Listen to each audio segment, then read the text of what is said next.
digest. From lane to the new shining ground,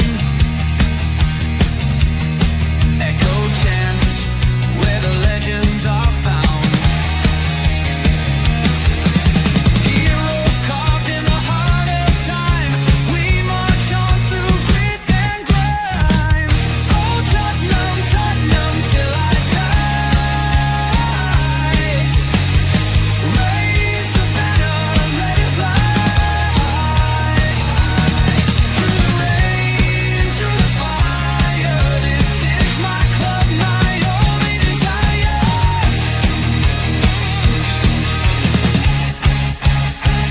Oh Tottenham, Tottenham till I die. Raise the banner, let it fly. Through the rain, through the fire, this is my club, my only desire. Echoes of King and Greaves in the air. Every goal, the sound declares. Heartbeats pound like a drummer's song, marching forward, fierce and strong. We're the ones who rise in the clash. Numbers running in a white shirt dash. History burns in the roaring crowd. Every game we scream it loud. I'm Tottenham, Tottenham till I die. Raise the banner, let it fly. Through the rain, through the fire, this is my club, my only desire.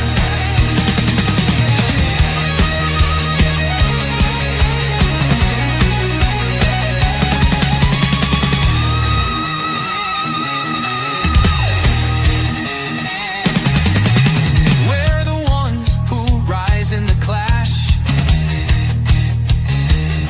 Numbers running in a white shirt dash. History burns in the roaring crowd. Every game we scream it loud. I'm Tottenham, Tottenham till I die. Raise the banner, let it fly. Through the rain, through the fire, this is my club, my only desire. Hi. Hey, I tell you what, I'm going to have to go out without my camera tonight, guys. And my camera is really playing up something chronic, so do apologize for that. But good evening and welcome to THFC Till I Die, home of Tottenham. Actually, I would see if it still works. Does it work? Okay. well, there's a green screen. Well, there's a green screen and there's a Mario. That's fine. Louis. We'll have, yeah, we'll keep Mario on the show today. Why not? Why No. not?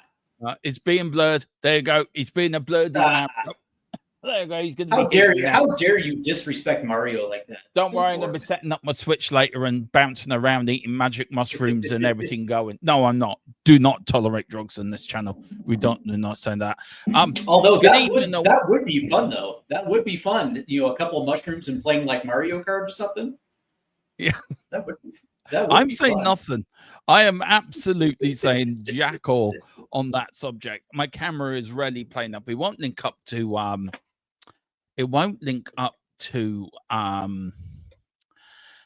OBS for some reason, but I do have a famous virtual background which I'm going to find. There we go. There we go. That's better. Look at that. The great Bill Nick behind us as he's walking there with the trophy. But good up, guys, and welcome to the channel. Welcome to the show tonight. As soon as I say that, it just goes. So I'm just going to go without it. Fuck it.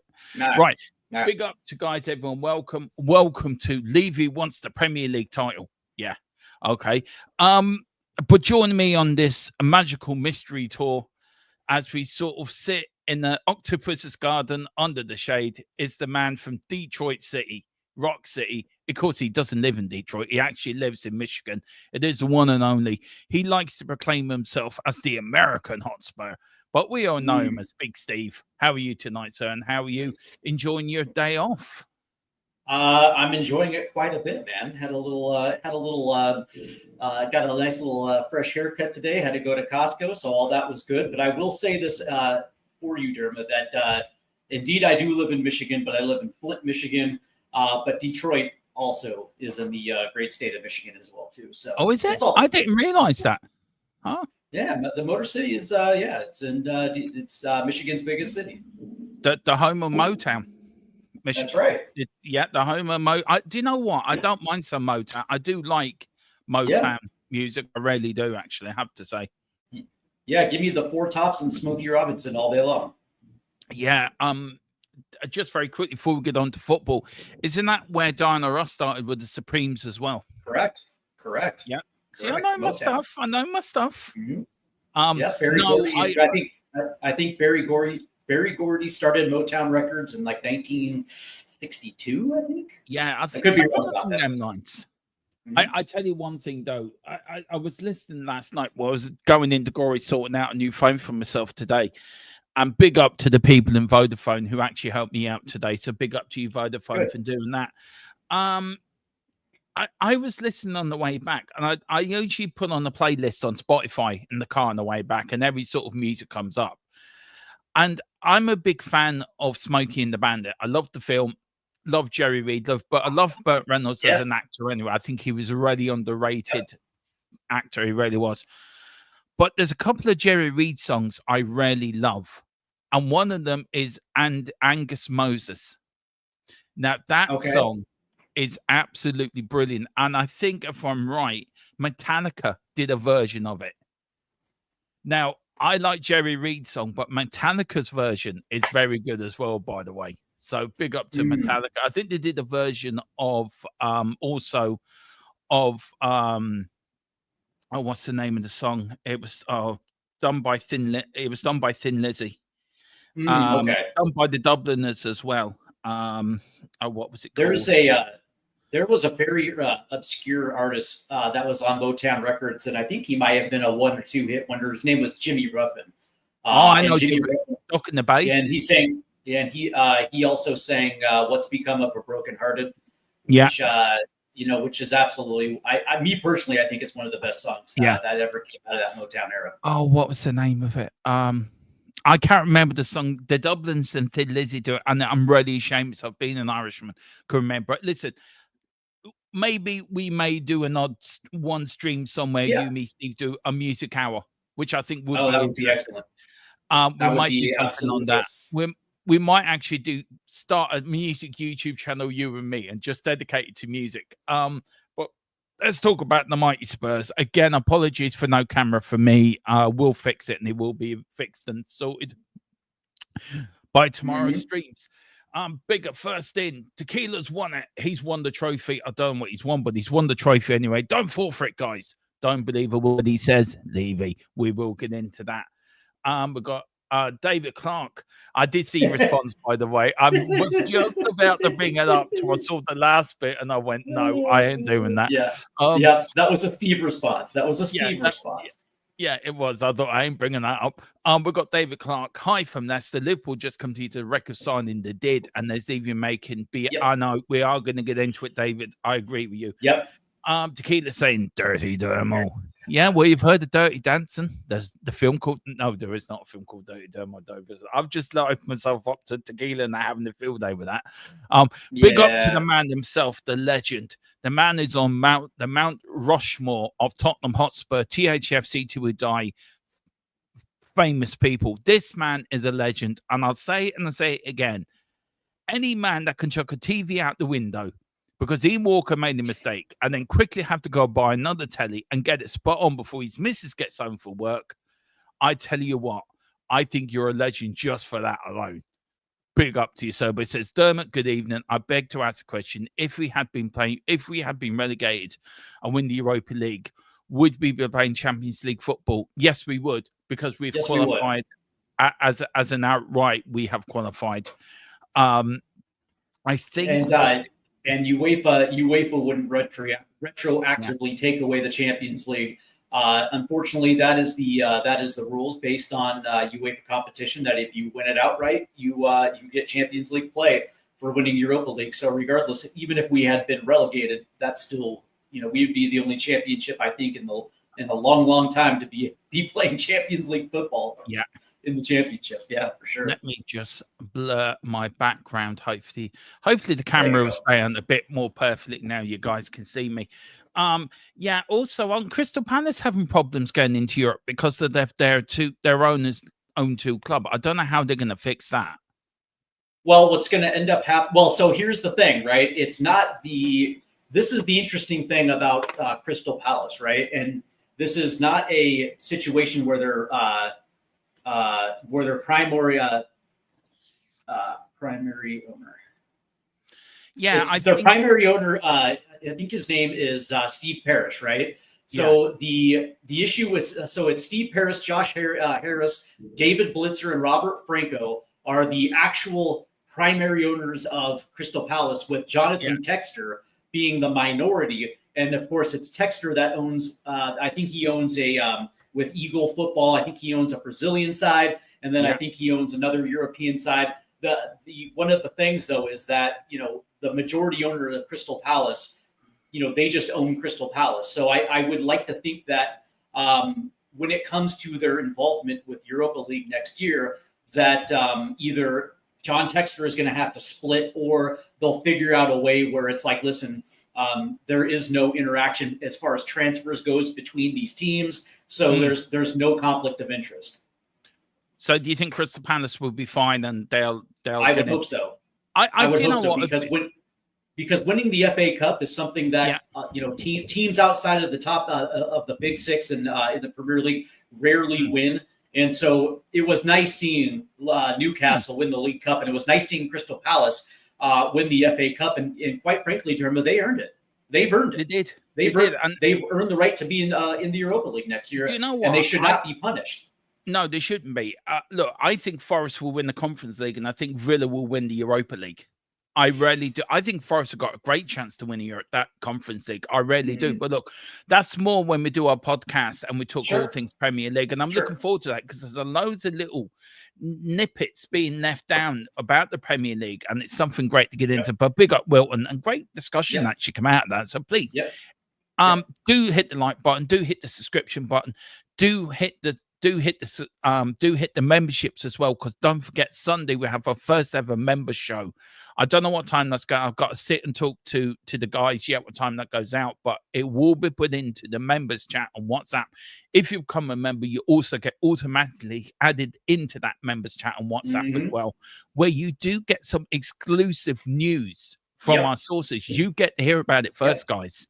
So do that, and it helps us. And also, we will later on talk about our esteemed channel sponsor, Private Internet Access, and we'll let Colin explain to you all about that.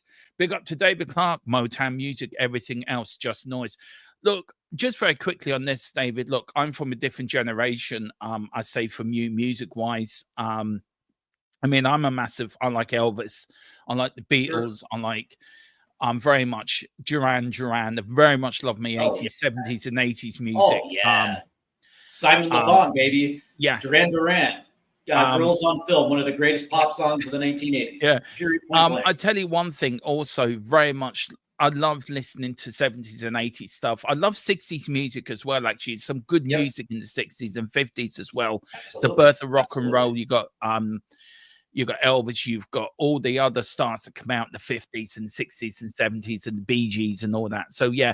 And also on the playlist we have here, I've got like Chaz and David Rabbit, which is a great song, and a little London music as well. I was a massive Madness fan growing up, so I love Madness and that. So, yeah, Motown music was one of the first musics I listened to. And then I found Queen, and then I found Bowie, and then everything else fell off the wayside. So, yeah.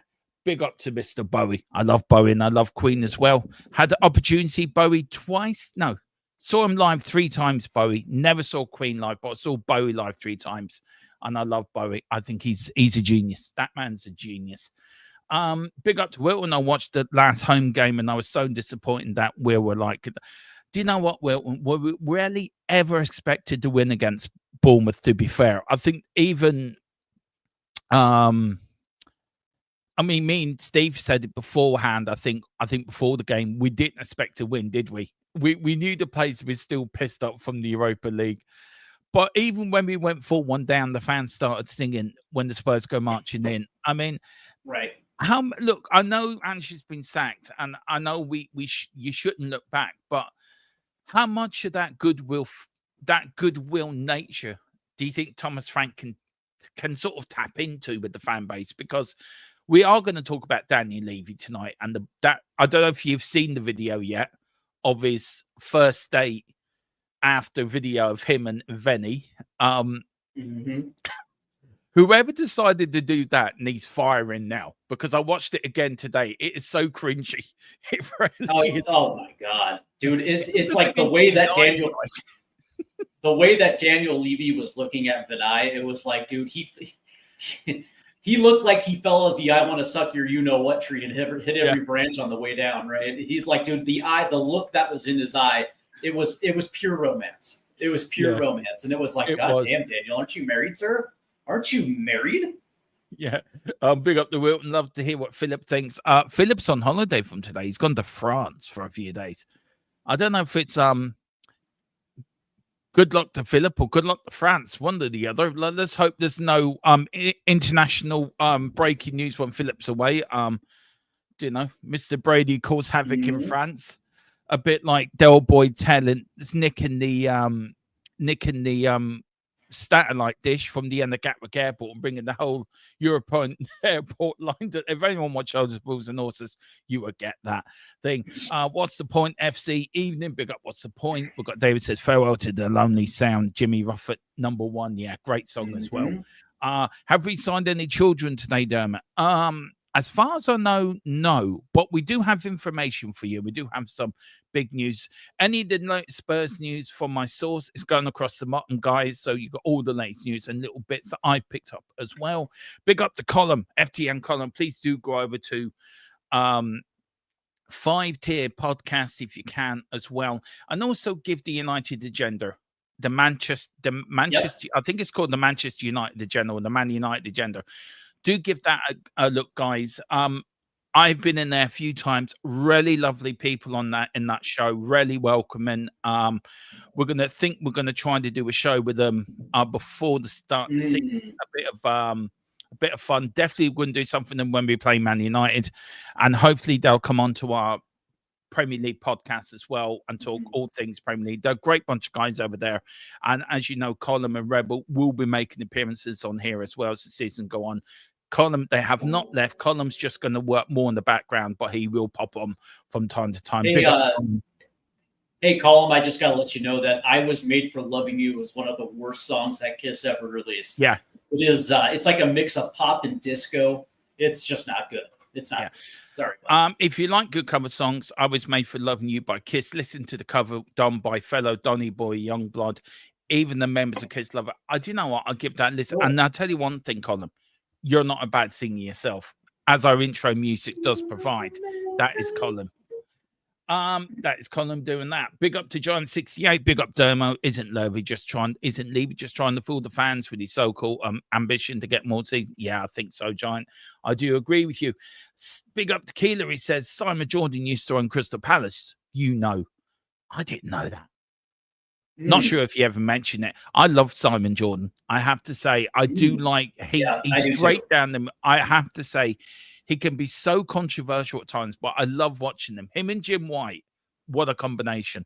One guest I would love to get in this channel, and it will never happen. I would love to get Simon Jordan, you, Tequila, and myself to do a Simon Jordan special. Well, I would just sit back, right? What I do, I just get the popcorn. I just let you and Tequila at them, and I just sit there eating the popcorn because I think it'd be explosive. You know what? Here's the thing. I'm going to reach out. I'm sure he's got an email, so I'll reach out. The only thing he can do is say no. But yeah, I'd like to get former Spurs players on as well too. Like Gaza would be awesome.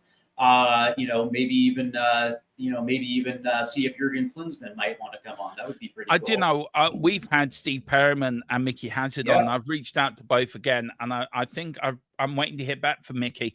But yeah, we will be getting more expert players on the channel as the season goes on, guys. That's something we are trying to do. Big up to your biggest.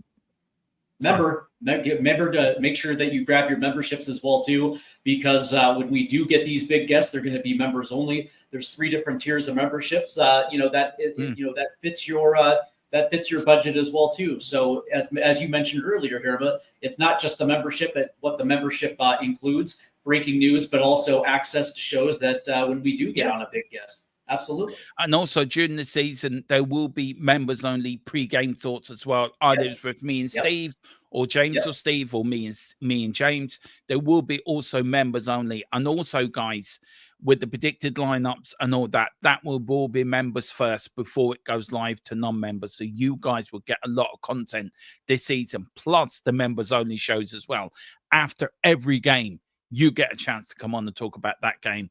So that is what to do. We've got a lot coming up, but nearer the season starts, we'll go through the program for the season. Here's your biggest fan, Dan. Steve, I think Dan Davenport. Big up, Dan. He says, hey, Dermot and Steve. Big up, Dan. Dermot, quickly, I want to say thank you to Dan Davenport, because he's always on the watch-alongs for either the U.S. men's national team or the Club World Cup. And it's I appreciate the support, especially for those fans that are in the UK that stay up for the watch-alongs as well too, man. It's absolutely fantastic, and I thank you from the bottom of my heart. And Dan was there last night as well too. By the way, I got a compliment last night that I had a fan reach out and say that I actually call a good football game. So I was quite pleasantly surprised to hear that people enjoyed my play-by-play. I got that as well last season, because I don't know about you, but I do my commentary based on the radio commentary. As a kid, I remember listening to 5 Live or Capital Radio, Gold Sport, and hearing Jonathan Pearce, and you felt you were in the ground. You felt you're at the game. And that's the way I do. That's the way I built my, and you're exactly the same, Steve. I feel that I'm at the game when you do a commentary. So I would echo that. And I think you and me, when it comes to watch-alongs, we're so alike when it comes to doing these watch-alongs. I think this is where you and me are going to bring the whole watch-along experience to a whole new level next season. Absolutely. And I'm really looking forward to them. And every time I do one, I get better and I get better and I get better. And that's what I enjoy about it. It's all about confidence. That's exactly right. And I think every single time that I do it, I gain some confidence. And who knows, maybe this upcoming season we'll all do some watch-alongs that are going to be more than just Tottenham Hotspur. Maybe I'll start doing live streams with different members of the U.S. men's national team's club team. So I mean, as I said, I've been covering all the under-21s and the Irish internationals as well. So we've got that covered, guys, over on 5-Tier Podcast. So do join us there. Just a couple of more, and then we'll get on with the show. Did anyone expect us to win the game in the league last season? Yes, I expect us to win every game, Tequila. You know me. You know me. Dermo, not liking the bromance. I think love is beautiful. Dermot, don't crush it. I think love is beautiful. I love Mrs. Tron. Mrs. Tron loves me, and that's beautiful. Daniel Levy and Vinny is it beautiful. It's cringy. Listen, all I'll say is the heart wants what it wants. And if Daniel Levy's heart wants Vinny, then you know what? So be it. I wish them the best. But by the way, Daniel, remember that you're married. Remember that you're married, and don't step out on your marriage. Be honest with your wife. Every time I watched it, it just gets cringier and cringier. I mean, it was funny though. It was really funny though. Philip's gone to scout for the French league for us. I just hope that's all he's doing, Tequila. I hope we don't feel that there's been a European incident. Philip, if you're watching, you know I'm joking. What else we got there? Just very quickly, we'll go through. Big up to Jono as well. Once the Premier League, didn't know it was April Fool's Day when he did the interview. That is so true. Buy a membership, bud. He says Tequila. G Giant 68. By the way, G Giant 68 is asking how he becomes a member, Derma. Right, I'm going to get the link now. I'm going to put it in the chat, guys. So give me 2 seconds. Just quickly, right, memberships. Okay, hang on. Where am I going? Oh God. You think I think I'll be a well-oiled machine by now. Nearly 4 years. It's our birthday in August as well, by the way. Telling you, this is what happens when before Dermot comes on the air, man. He's always eating his supper, and sometimes he gets lost in the supper to the point where he can't remember the simplest things. Where is it? Tequila, help! Tequila, help. So, yeah, we'll have that link available Yeah, in just a second here. Yeah. Hang on, just G-Giant. let me just go through the chat there for a few minutes there, Steve, while I try to find this Yeah, link. absolutely. So let's see. We have David Clark, who says Levy never mentioned Peter Charrington in this speech, a man who is who is of superior standings as an ex-CEO of Citibank and a Lewis man. Yeah, of course he's not going to mention him. That's the that is the faction of the ownership group that appears on the surface to be pushing Daniel Levy out the door. Yeah, so I'm not surprised that Peter Charrington didn't do that. So we also have Tequila, who says, I would love to debate Jordan. Lots of fun. Yeah, for sure. That would be great. Let's see. Here we go. William McDonald said, Levy is here to stay. There it is, right? There's the link right there, by the way. Your mic, Dermot. Your mic is off. Sorry, there. Sorry. There you go. There is the link, guys. That is the link for your membership. So, Giant, there he goes. Just hit that link and follow the descriptions as you would. Right. Shall we get into it, Steve? Firstly, I've got a little bit of breaking news. We're gonna start with this. And right. So I'm gonna ask, can I use it first? Because I like to check with my source if I can use it. Do you know what these sources are like? They can be very prickly. If you use news, you don't get the. So we're going to start with this, and we are starting with Tottenham Hotspur. Now, we got this from, this is one thing we can use, that Tottenham Hotspur have now turned their attention to Southampton midfielder Tyler Diblin. Now, Southampton at the time wanted 100 million, Steve. Do you know what? I watched a lot of Southampton last season. I wasn't impressed by Tyler Diblin. I don't know what you think, but he's not worth 100 million. I think now, because they've been relegated, you're looking at 20 or 30 million. But with the way the transfer market is, you can't really value players properly anymore, can you? Not like we used to. You can say, oh, he's 19, he's worth 20 million. Do you know? Yeah. So would you buy Tyler Diblin? It's a no for me. It really is a no for me. It is a yes for me at the right price. Now, granted, you have to, last year was I think that last year for Tyler Diblin was a good step in the right direction. 33 matches last year, only scored 2 goals. But that being said, the ceiling is, visible to the point where teams like Liverpool are also lining up as well too. And I think that's a testament to the type of quality that even as a 19-year-old, Tyler Diblin shows. But that being said, right, so when a team like Southampton says $100 million, essentially what they're saying is that his value is greater to us than for you. And if you want him, you're going to have to pay a premium. That being said, nobody in their right mind, would ever pay $100 million for Tyler Diblin. When you look at the price that Spurs paid for Archie Gray, which I believe was 42, and you look at the price in which they paid for Lucas Bergvall, and you see just how I would say, for me at least, you saw the progression of both of those guys compared to Tyler Diblin in a system where they ended up sacking a coach. There was a reset mid-season, and so you would probably assume that had some type of effect on him. I would say that for me at least, around the 20 to 25 million mark for Tyler Diblin, that seems about right. You understand there's going to be an English tax put in on top of them, so you're probably looking in the 30 to 35. But even at that number, let's say they paid the exact same as Spurs paid to get Matisse Tell back. 29, I think it was 29.5 million pounds. And I think to me, if Tyler Diblin wants that, or if Spurs want it, that's kind of like the area and the number in which that absolutely makes sense for Spurs. You're not going to overpay. You're not going to overpay for Tyler Diblin because that makes no sense as well either. But I would think that with Thomas Frank, Tyler Diblin is actually a pretty solid fit. Yeah, I think so. Once they big up to Giant 8, he's become a member. He's become a gold membership member as well. So big up to you, Giant 68 Tequila. I think the link for the WhatsApp group is in the members area. So do look for that as well, guys. I'm Giant 68 and get in there and join and come on Sunday. Do come on Sunday and join us. Now, we've got another bit of news, and it actually adds on to what I've been given as well, that we can reveal that Spurs have made contact with RB Leipzig over the signing of Xavi Simons. Price too high. Talk will continue. Well, I can add to that now, guys. I can actually give you a little bit more context to that. So let me bring it up. That Tottenham have made an active inquiry for Simons to understand the desire on the player's side and price.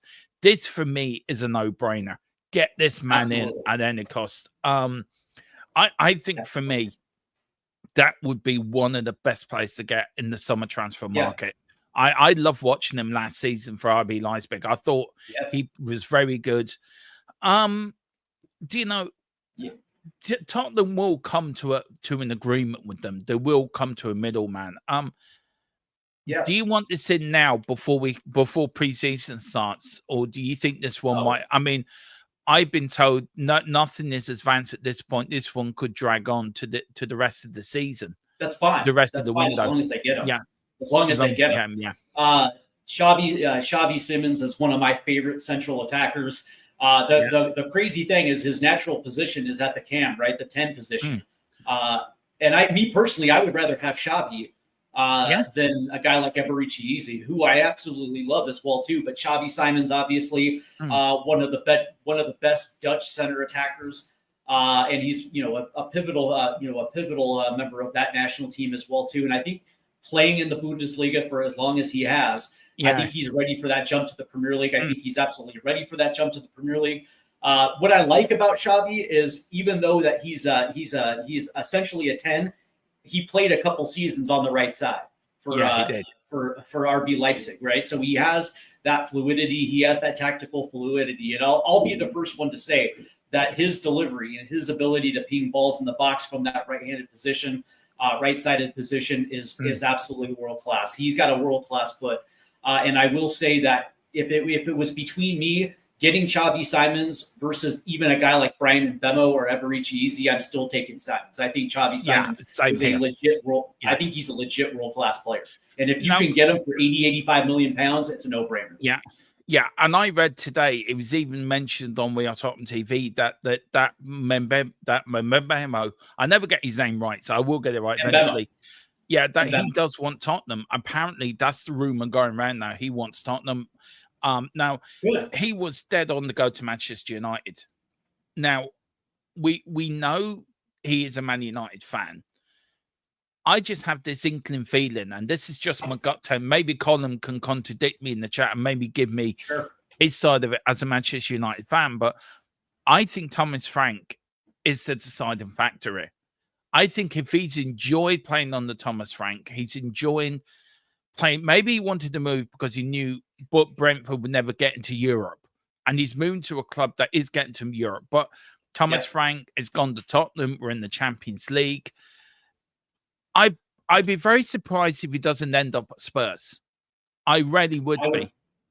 I would. Hang on, we just got the latest here. Yeah. Stop. We got.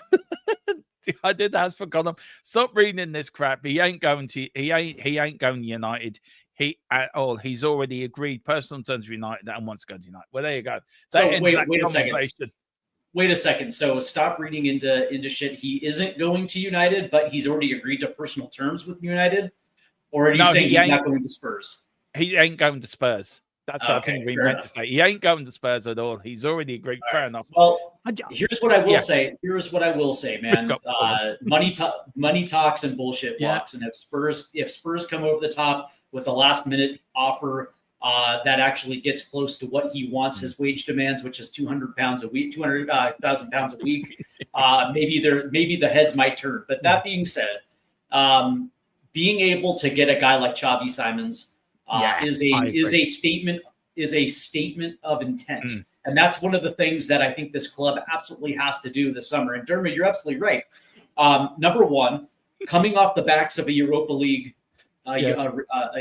championship is something, and with Champions League is something that you can build on in the transfer market. It's something that you can sell. And if you're working with with intention. You're moving with intention and identifying these type of players that are going to be game-changing players, right? That sends a message to the rest of the world that Tottenham is not just, going to get that second-tier player and trying to build a team that's good enough to be in the top 4. And maybe they might win might win a cup. They're talking about winning the Premier League and wanting to be a good Champions League team to win it.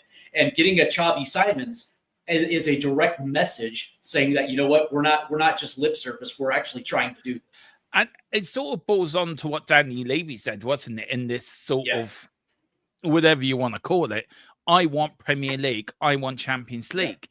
But we already went to a Champions League final, and we didn't build on that. We didn't build after that Champions League final appearance.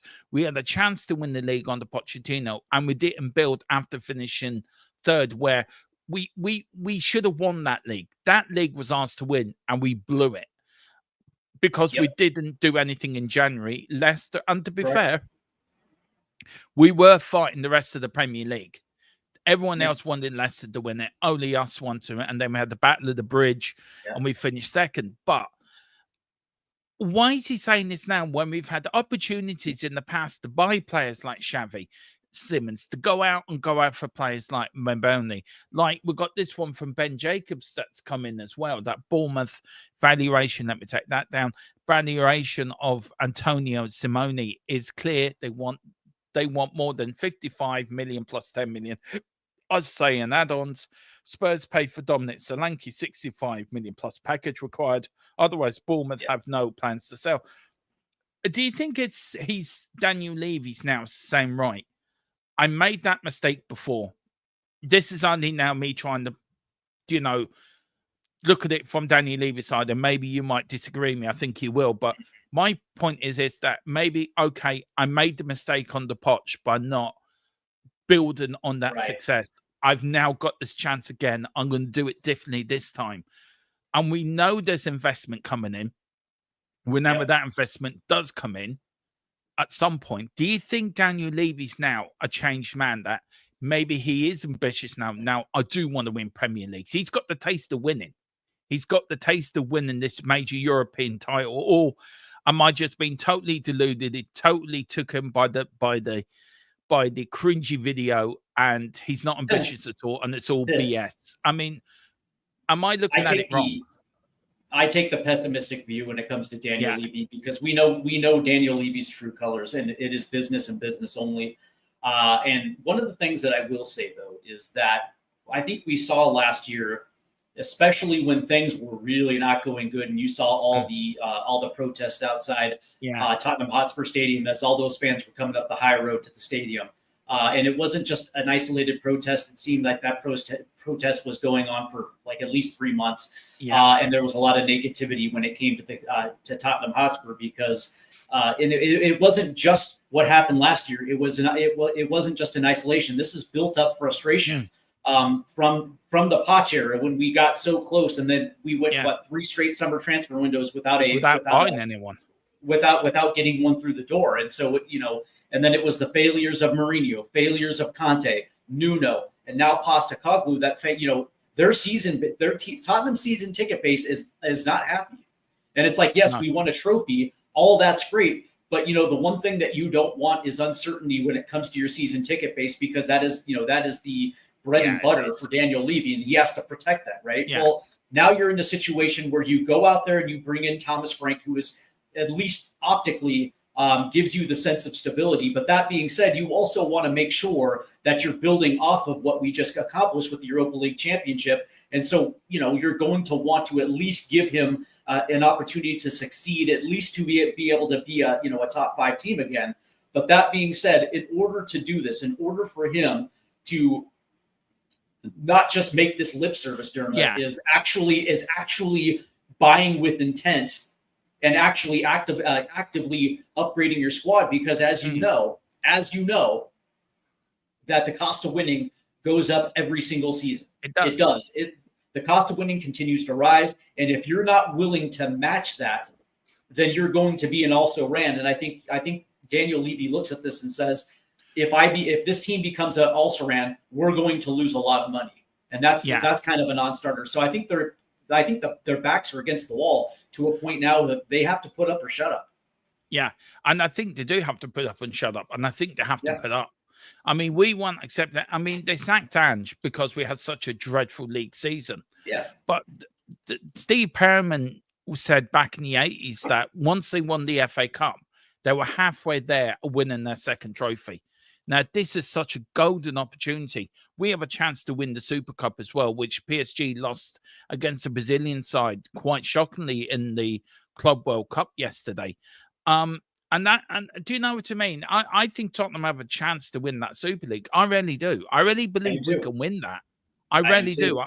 I think Thomas Frank, with his ability to set up and his tactical ability, I think we've got a chance to win that. I really do.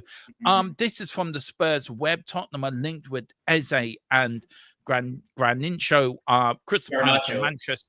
Yeah, sorry, my Garnacho. Sorry, I apologize. Crystal Palace and Manchester United, respectively. Let's start with Eze.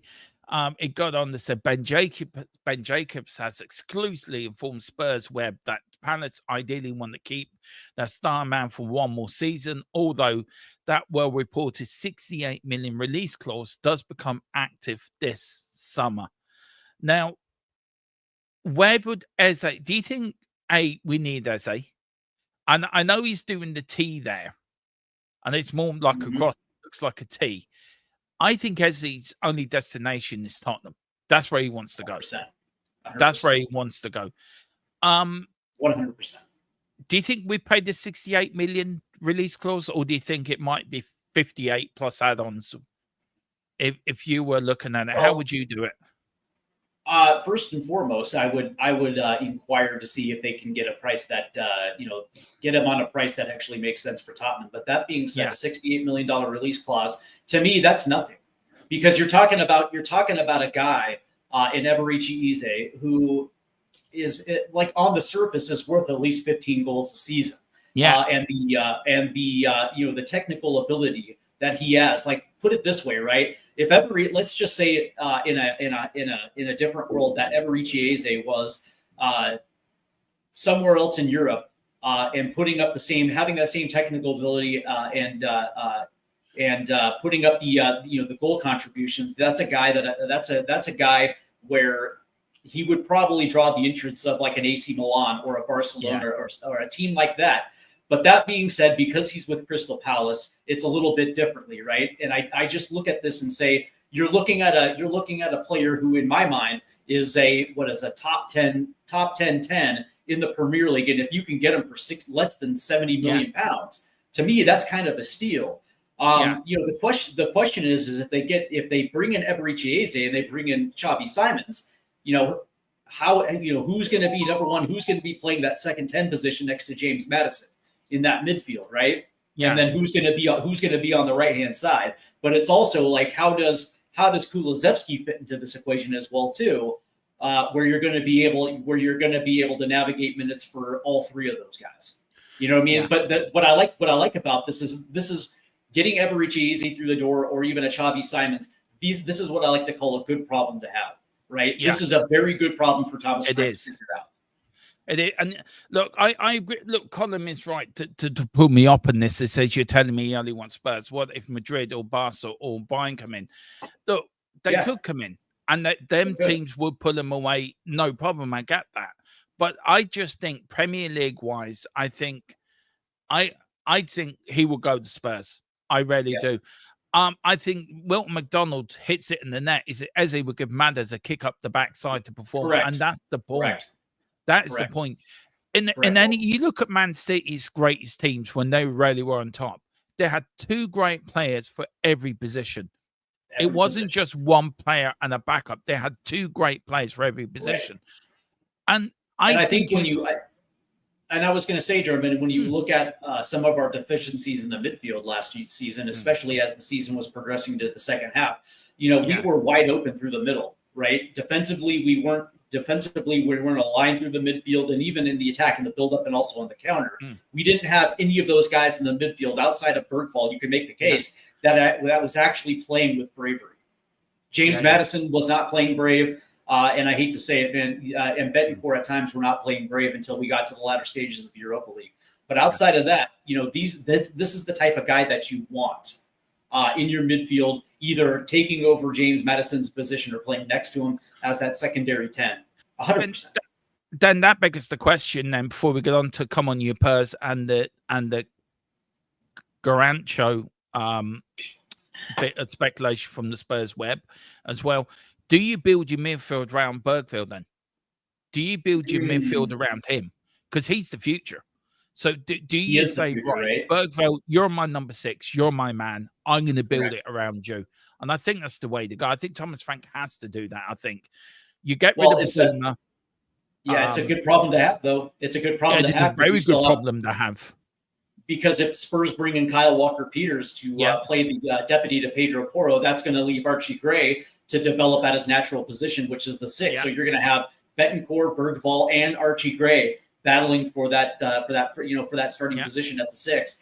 And again, I would love it. I would absolutely love it. But my question to you is do you think that Bergvall is a better 8 than a 6, or do you think he's actually for this midfield 3 coming in, especially if they're playing the 4-3-3, is Bergvall better suited at the 6 under Thomas Frank versus the 8? I think he's better as an 8 than a 6. I really do. I think Bergville, you look at his movement.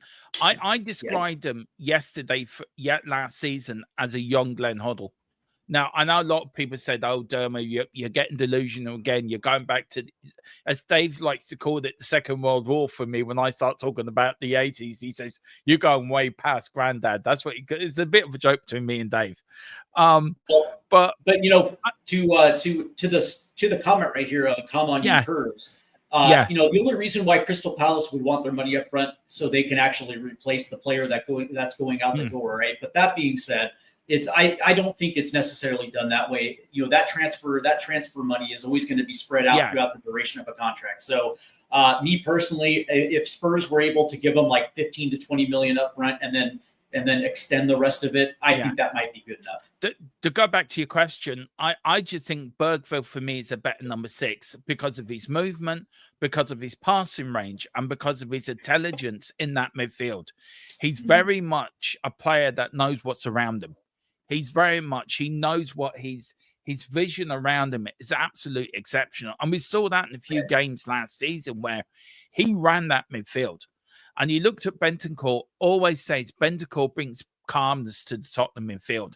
He sat there and he just let Bergville just go, and he fed well to Madison, and then you got Sonny or Odegaard or Brennan Johnson on the wings. And Bergville, his shooting ability is second to none. He's such a talent. And when we first got him, Philip Brady said to me, Dermo, this fella will burn the Premier League. And we weren't really meant to use him as much as we did. But thank God we did, because he did put in some heroic performances last season. And I think he should get an awful lot of credit. For me, he was good as a 6, but he's a number 8 for me all day long. Yeah. And that will be and that's why I don't want him to play the 6. I think you're taking away his best attributes, which are his attacking attributes. Yes, he can track back and play defense. He's not afraid to go 1v1 in duel. He's not afraid to make a sliding tackle, even if it makes him take a yellow. That's the type of bravery that was lacking last season, and he was really the only guy that was bringing it day in, day out. And to back me up further on this, is he as a rookie, as a first-team rookie coming in from the Swedish second division, he was the guy that was telling Rodrigo Betancourt and Christian Romero, hey, whoa, you don't leave without acknowledging the supporters. You do not like. Tell me the last time a first-team player had the balls to go up to a World Cup winner and say, dude, no, that's not how we do it. You acknowledge the supporters. Yeah. Did Matthias Tell come on against Liverpool and really rollick Sonny when he came on, club captain, for not doing his job? And I like that. I mean, didn't Romero walk straight down the tunnel when we lost to was it Southampton? Where did we lose to? We're Leicester. Away from home. Oh no, away from home. So we beat Southampton twice, and then I'm thinking like Forest maybe. No, it was a Forest? Sunday game and we went 2-0 down and then we got it back to 2-2 and then we lost 3-2 in the end. Oh, What was it was the team. Anyway, the anyway, point Wolves. It was away to Wolves. Wolves. And Romero Okay. walked straight down the tunnel. He was club captain that day, didn't even go over to the fans. Now, I love Romero. Don't get me wrong. I do love Romero. I love his captaincy. I think he could be a club captain, but that's just my point of view. I think Bentancur has that wrong, but you're right, Bergville, and I like Bergville. He's a future captain, by the way, Bergville. And I'll tell you another thing. He reminds me very much of Roy Keane. He's that box-to-box midfielder. That Roy Keane did the same. He didn't mind he got his boot in, but Roy Keane, with all his aggression and all his yellow cards, and I may be biased because he's Irish and he played for us, but you watch Roy Keane to all his United career, he had a good shot on him, but he always trapped back. He was that box to midfielder. He was probably one of the best box to box midfielders in the last 20 years, I would say. Ooh. Yeah, and that's the thing is you can see the ceiling and you can see the development.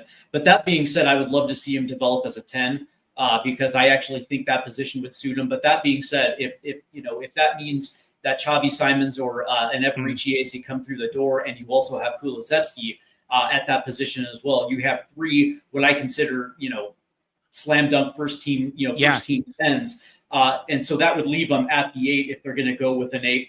And I would. So if you can't develop as a 10, then make him develop as an 8. I just think that Archie Gray or Rodrigo Betancourt are probably going to take the 6. Yeah, I say so. Or he may play both of them as a number 6, Correct. and put in a double Bergville in front of that, and then as the front three, then you put Man City. Yeah, I say so. Just to wish a few here. Right, just very quickly. Come on, your purse has put in. Paul O'Keefe had been told that Palace require a considerable amount of a fee up front, so I would imagine would be the region of 50 million plus. Maybe. I would say that 50 million and then plus 10 on in. It's 80 or 6, say 15 in add-ons, and I think they might take that. I would agree with that as well. It was Whiskey in the Jar. That was the thing. That was the song I was trying to think of. Big up to you, Giant 68. By the way, Whiskey in a Jar was actually not a bad Metallica. When Metallica covered it, it wasn't a bad cover. It was pretty good. Yeah, well, the Dubliners did it first, then Thin Lizzy then did it, and then McCallum did it. Big up to Tequila. Yeah, sorry. I have a slight speech impediment, and it really annoys me sometimes. So I do apologize, everyone, for it. I wish we had one player who had half the. I know. Look, I love Roy Keane. I didn't love him when he left us in the lurch in Japan in the 2002 World Cup. I will admit, I thought he let his country down, but 100%.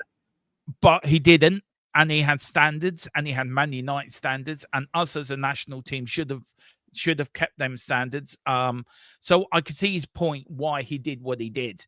And I think to have that player in your team, he was, and the way United treated him really at the end was disrespectful to Roy Keane, because Roy Keane was captain, was that team that drove that team forward against Juventus. He suspended for the final. He didn't let that get to him. He scored that goal that got United to the final. So, and Tequila's right. Kino has standards, Dermo. He shouldn't lower them. Exactly. He shouldn't. But talking about Manchester United, Spurs Web have been told that Tottenham Hotspur have not made an approach for the Red Devils attacker just yet. Manchester United's high price tag of over 60 million and high wages could also be a stumbling block for the Lily Whites. Do you know what? I've always said it. I'd love to see him in the Spurs team, but where would you play him? Probably on the left-hand side, but the reality is, I think are we going to be a bit left side heavy now? Depending on what they do on the right side. Brendan Johnson's already there on the right side to trench. They also have Kulusevski, who can also play on the right side, and if they bring on Xavi Simons and Eberichiesi, now you have different options. But I will say with Garnacho is that I just think that we can do far better than Alejandro Garnacho. And listen, I understand that he's a friend of Christian Romero. They're Argentinian teammates. But the reality is he has been so disappointing with Manchester United. And I'm curious to see what Colin thinks about this one, is that I don't think that he's a 60 million pound player. And the real question is, was Garnacho affected by the turnover with all the managers at Manchester United going from Eric Ten Hag to Ruben Amorim, and his ability to adjust? Because quite honestly, you respect the speed of Garnacho. He's got it, but it's technical ability. It's being able to contribute with goals. And was going to Manchester United detrimental to his career? And was the fluctuation of managers that put him in this position where he didn't necessarily look comfortable on the pitch, or is it because Alejandro Garnacho can't necessarily play at this level? Yeah, that's the questions that I have. Yeah, I think I'd have the same questions as well. But just move on very quickly. Now, Spurs have been tipped to go back in for Antonio Nusa this summer. Now, if you put your minds back to January, we did go in for him, but Brentford, who was managed by Thomas Frank at the time, did pip us to him. He failed the medical. Now, with Thomas Frank now at Spurs, this is from the Spurs web again. So all these are rumors, by the way, guys, from the Spurs web. Do you know what? I think Tottenham might go back in for him, and I think he might go for Tottenham because it was only the medical. But because he failed the medical, does that worry you? Not really. Does that put you off? Not really. What for me, it's going to be, for me, it's not necessarily medical. There is a myriad of reasons why you fail a medical, but the reality is it's what's Club Brugge going to be asking for a guy like Nusa. Is this going to be a 25 million £25 million type of acquisition? Are they going to try to get it up to 30?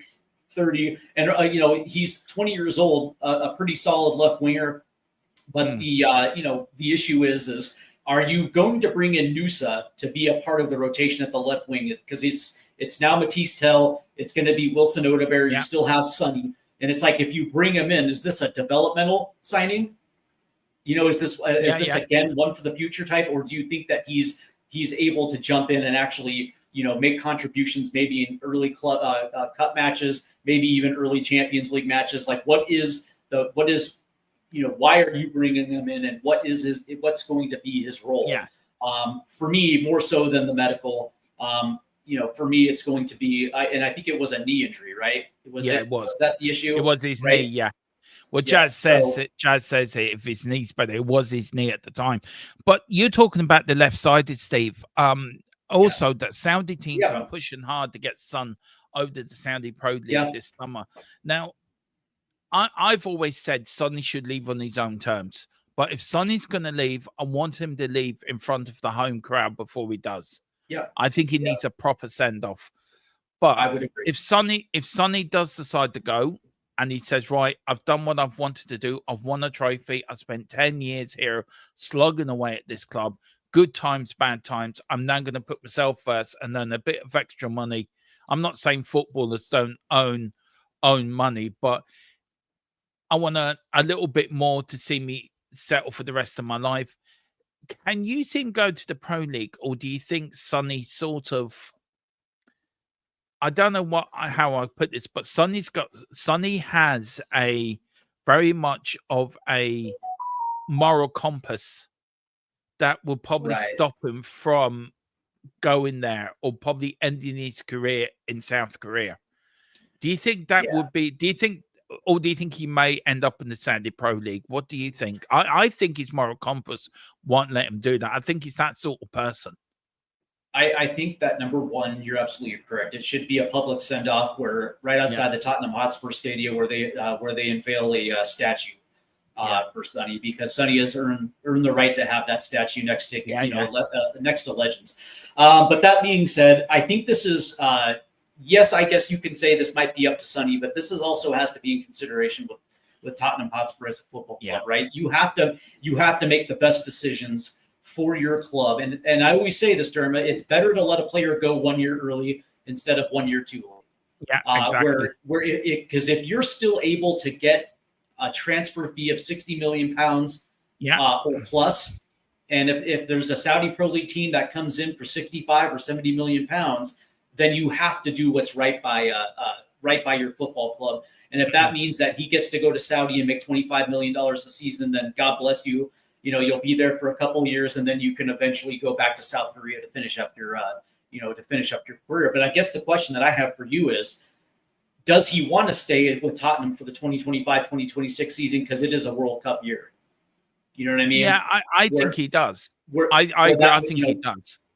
Yeah, you get what I'm saying, where it's better to stay with Tottenham for at least one more season. He leaves on a free.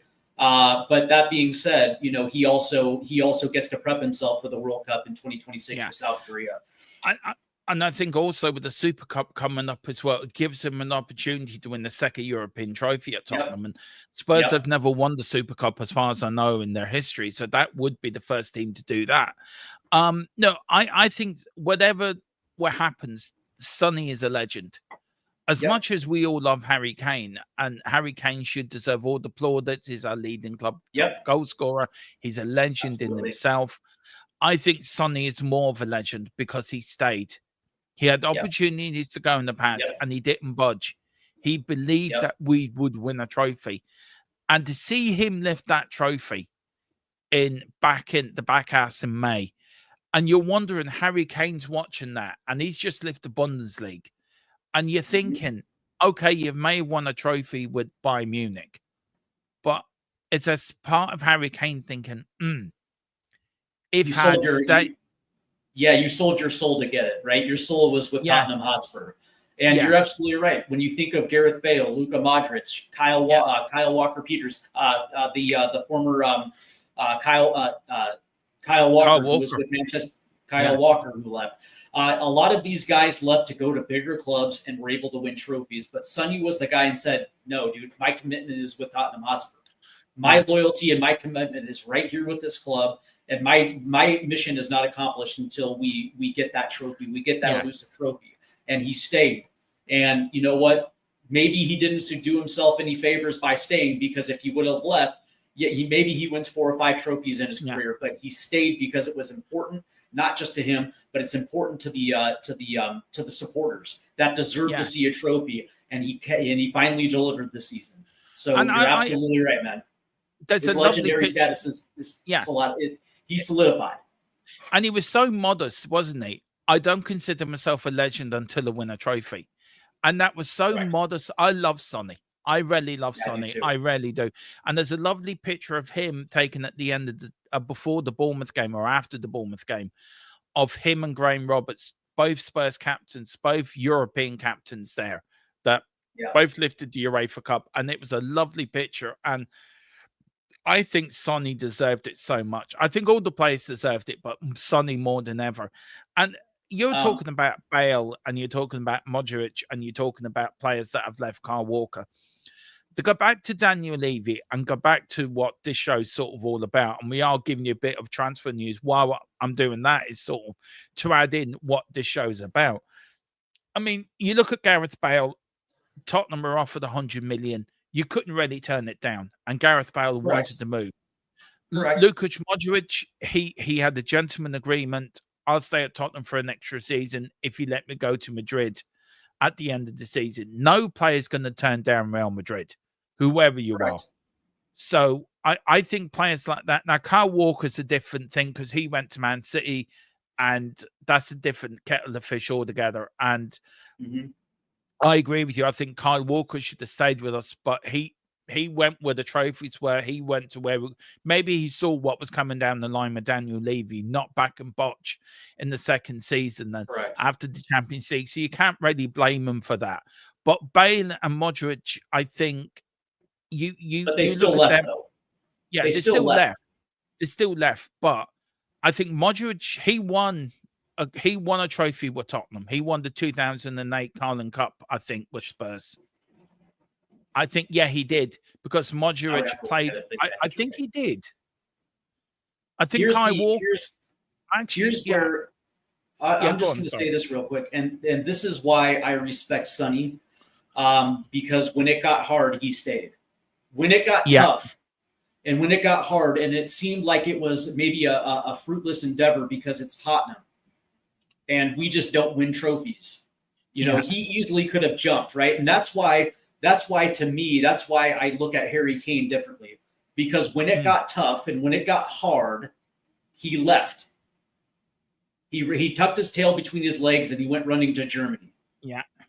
Right. He didn't go to Leipzig. He didn't go to Leverkusen. He went to the best team in Germany. Yeah. Right. It's like, it's called front running. Right. So it's like, so you're leaving just because you know that Bayern Munich is going to win a trophy.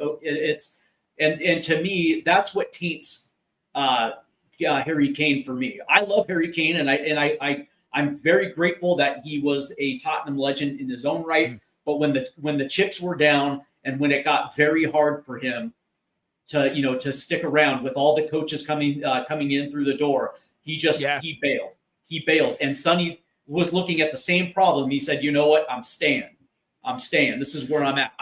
I think with Harry Kane, I think Harry Kane was slightly different. I mean, he could have had his picks of any clubs, and I give him credit where credit's due. He didn't pick he could have gone to Manchester United. He could have gone to Man City. He could have gone, and I think he respected Tottenham too much not to play for another side in the Premier League. And I think he went to Bayern Munich, and at the time, and I still stand by it, he's our club leading goal scorer. I have no problem with him leaving. I wish him well. I'm glad he's won it. And I think he will come back to Spurs and finish off his career at Tottenham. And I think he will win something at Spurs. But I think Sonny was different. I think Sonny was different. I think Sonny was more, I'm committed. I went through all the same things that Harry went through, but I know I'm committed to stay here. Yeah. And I'm just going through the 2008 side. Modric wasn't part of it, but there's players like Berbatov, Robbie Keane, Jermaine Genius, Aaron Lennon, Ledley King, Jonathan Woodgate, Hutton, Paul Robinson, and others. And Berbatov, Berbatov was only with us for a short time. Robbie Keane went to Tottenham, went to Liverpool, came back to Tottenham again. Jermaine Genius, another great midfielder back in them days, by the way. Aaron Lennon was a terror down the wing. We had a really good side back then. And Levy we brought in, what's his name, the manager next season. My brain's gone. Or what was his name? He was in the jungle. Former West Ham manager and the chat will tell me. Go on, chat. Go on. Tell me. It's just forget. My memory's shocking these days. What was his name? But I mean, you can understand where I'm coming from, right? Because I can do. I really can. It's like I'm grateful for Harry Kane's Tottenham career. Yeah. Because I don't think we would have gotten to the to a Champions League final totality without the goal scoring and just the leadership that Harry Kane provided. But that being said, though, it taints it a little bit because he left, man. He left. He left when it got hard. And Sonny was facing the exact same challenge, and he decided to stay.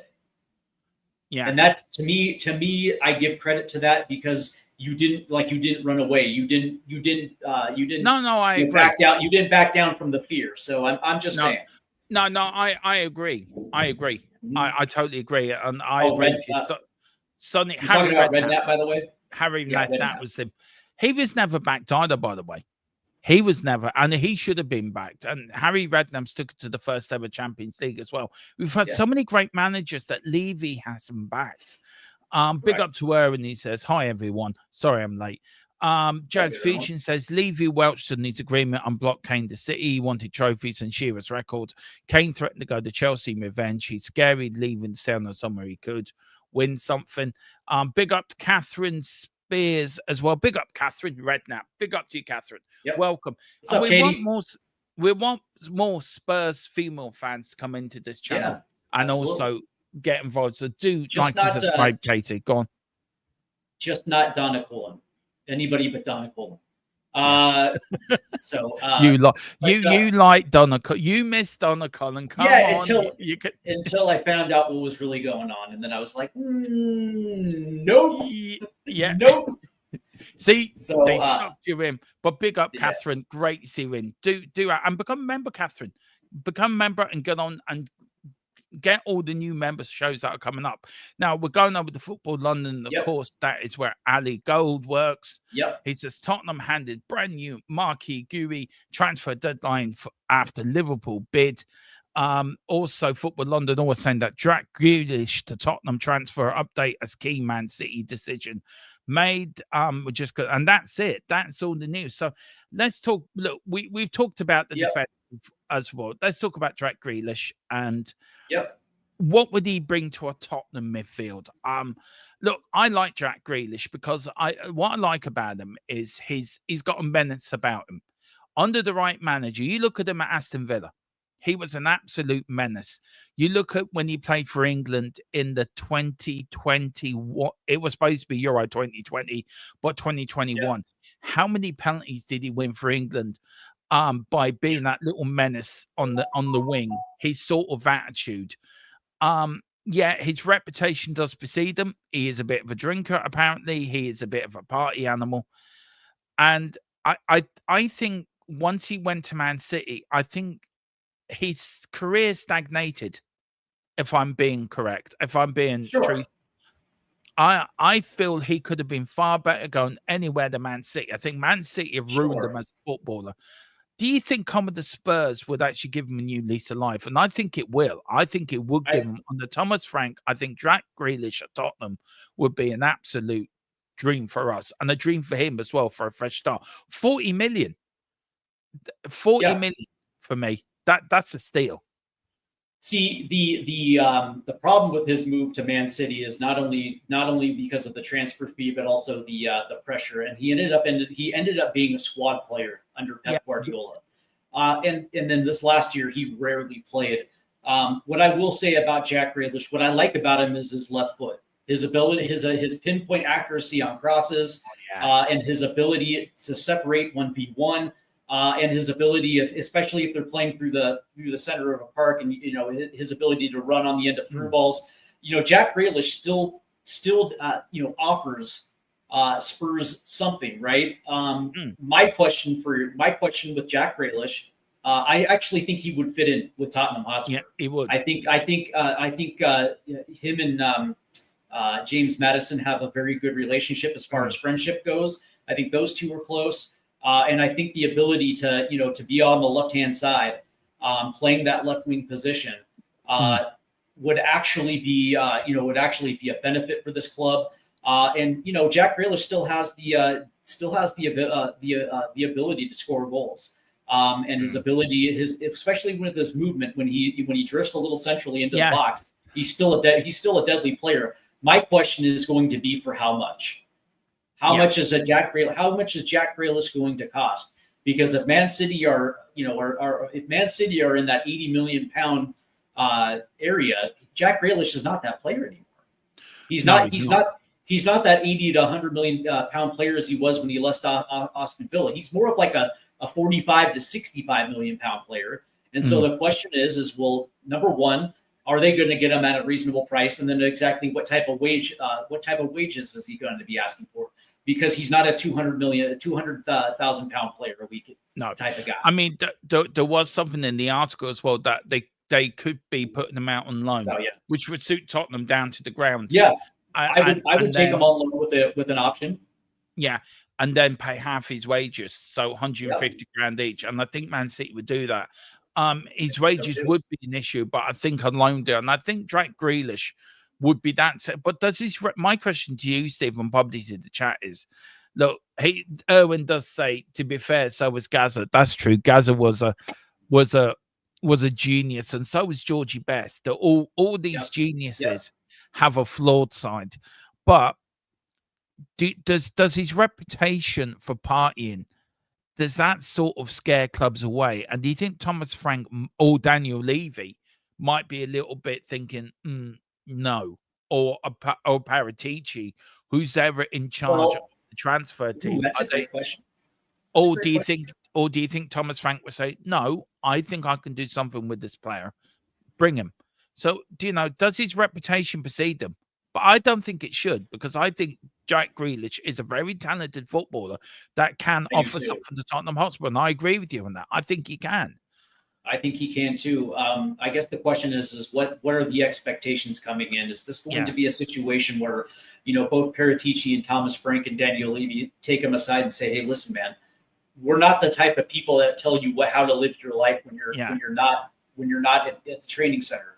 But that being said, when you're here, there is an expectation that you have to be a professional about your business, right? And if your personal life bleeds into your professionalism, that's where it becomes a problem, right? We're willing to bring you in and give you a new lease on life and resurrect your Premier League career, but there's also responsibility and expectations that come along with it. And if you're going to be the type of guy like Yves Bissouma with the balloons, you know what I mean? Like that, that type of ridiculousness. Yeah, like if you're going to be handling yourself with that type of ridiculous, then it's a hard no. But if he's committed to Tottenham Hotspur and he's committed to his professional career and he's willing to keep his partying to the to his summer vacations, then I don't have a problem with it. No, I don't. Just very quickly before we wrap this up, Steve. I did start the show, and I did start the show. Levy wants the Premier League. I think it would be sort of silly of us not to talk about the video. No. It's funny. Right, just our thoughts on it. He said a lot in that video, didn't he? He said a lot. Thank you to Angie, you always be part of the family. It was I know we mentioned it the other night that it was a collective decision. Do you think Vinny, as I'm going to call him Vinny, do you think him coming in has actually breathed new life into the football inside the Tottenham Hotspur? Do you think he's come in with a mission? Yeah. Do you know what, Daniel? You've done it your way so long. Things have to change. And do you think with Paratici coming back, and do you think now, this time, Daniel Levy can take his hands off the football side, concentrate on what he's good at, which is business, and leave the football inside the Paratici and Vinny and Thomas Frank and let them deal with the football inside? I think that is the best way forward. Now, also, there is rumors flying around. There's a rift with the board. There's a rumor flying around that Joe Lewis's daughter wants him out. There's rumors also flooding around as well that Tottenham are going to be taken up. Now, we did say investment would be happening. I'm waiting on a major update on that, probably in the next month or so. I'm waiting. So do you think Daniel Levy's claim, I want to win the Premier League, I want to win the Champions League, do you think we should take him at his word now that he really means it this time? That's a great question. So there's a lot to unpack there. Let's start with Vinny. From what I heard, that Vinny would not come to Tottenham Hotspur unless there were parameters in place, and that is his ability to do his job without any interference. And when you listen to him talk, he sounds committed. He sounds motivated by this job, and for him to come here, like, he doesn't want, there's going to be no interference, right? So here's the thing. It's like, the only thing I need from you, Daniel Levy, is the budget. Let me know what my budget is, and then Paratici and I will figure out how to expand it, whether players leaving, whatever the case may be. The only thing I need from you, Daniel Levy, is your budget, and then I need you to leave me alone and let me do my job. That's it. And it sounds like Daniel Levy finally, for the first time, has acquiesced. There's not going to be any interruption from Levy, and there's going to be no permission when it comes to specific players, right? So if they're going to, like, for instance, let's say they wanted to go get Victor Gyökeres from Sporting, right? In the past, with a big player like that, there would have to be some sort of permission or some sort of acquiescing to Daniel Levy for him to negotiate a contract like that. Not anymore. Listen. We're going to handle, and we're going to build this team to win a Premier League. We're going to deliver, but I need you to step aside. That's it. I agree. If you continue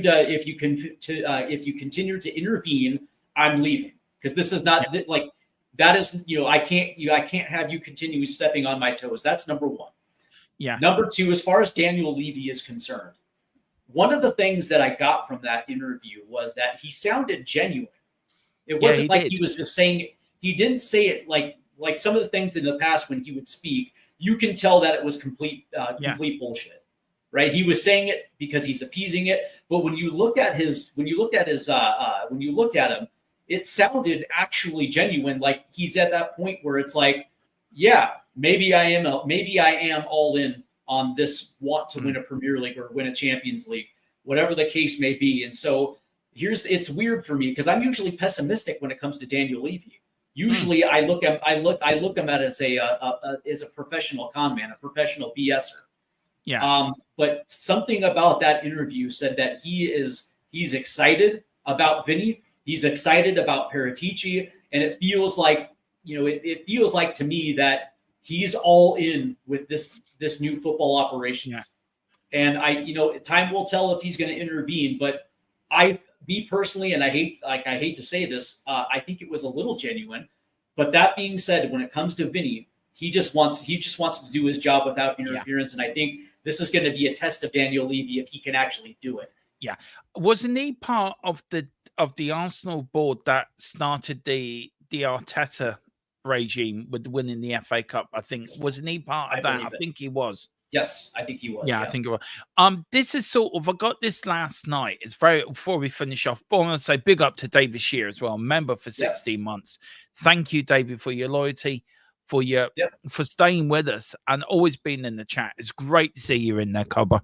It really is. And do come on Sunday as well. Come on to the fan show. We would love you to come on and you have your saying Spurs. It's been a while since I've had a chat with you, bud.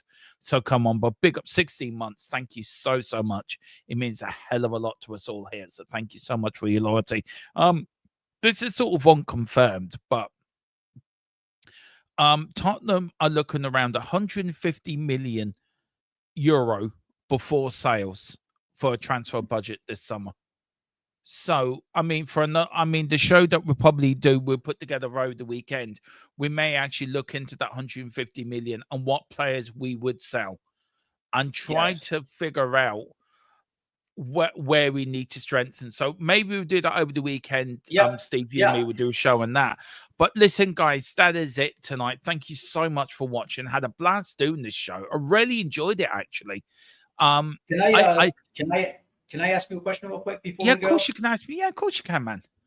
So the on that ticker right there, it says that Tottenham is one of many clubs that are in for Juventus winger Timothy Weah. And of course, for those that don't know, Timothy Weah is a member of the U.S. men's national team. Yeah, he's a right winger. But he's also he can also play on the left hand side too. So he's his ability to play multiple positions as well as even right back, he could do it.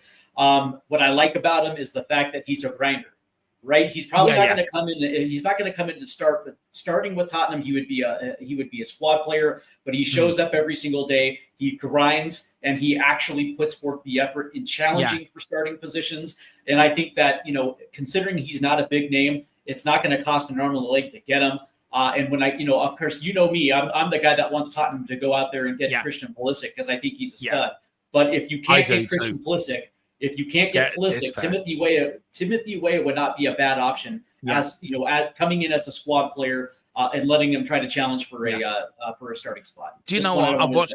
No, I watched a little bit of that game the other night of the American team. I watched a little bit of the highlights. I didn't watch the whole game. Watched it, but I tell you one thing: anytime I've seen that player when he's played for Juventus, I've really been impressed by him. And I'm telling you one thing, I've been really impressed with your national men's side, international men's side. You've got some very good players coming into this World Cup. And I really do feel everyone's saying, the USA back at 94, you got to the round of 16. This national team you've got for the next World Cup, you should get to the semi-final. Maybe. Right now, we're not playing well. We're not playing well right now. Well, but what I will say, though, is to your point about good players, one of the things that the U.S. has is a group of good young players that are ready for a jump to Europe. One of the things that I want so much is for Tottenham to go out there and get Diego Luna, who's currently with Real Salt Lake. He's 20 years old, and he's currently now on the national team. But that being said, his his mix of strength and flair is something that I don't think Tottenham have had for a while at the 10 No, they position. haven't. And granted, he's young, he's got to develop, but if you bring him in as a squad player, just like Timothy Weah, he is going to grind and he's going to push for starting minutes. And that's what you want with players. And that's what you want. You want a squad that's going to push each other. Well, just very quickly, want to say big up to Jared Connor as well. So Levy's doing a great job at top chairman, just misunderstood. Look, I take your point in that. Business side, you know, you can't fault them. Football side, you can criticize them all you want, but I think business side, you can't fault them. Big up to David Shearer as well. Aussie are in the World Cup 6-time running. Aussie, Aussie, Aussie. Oi, oi, oi. Big up, David. Let's go, Socceroos.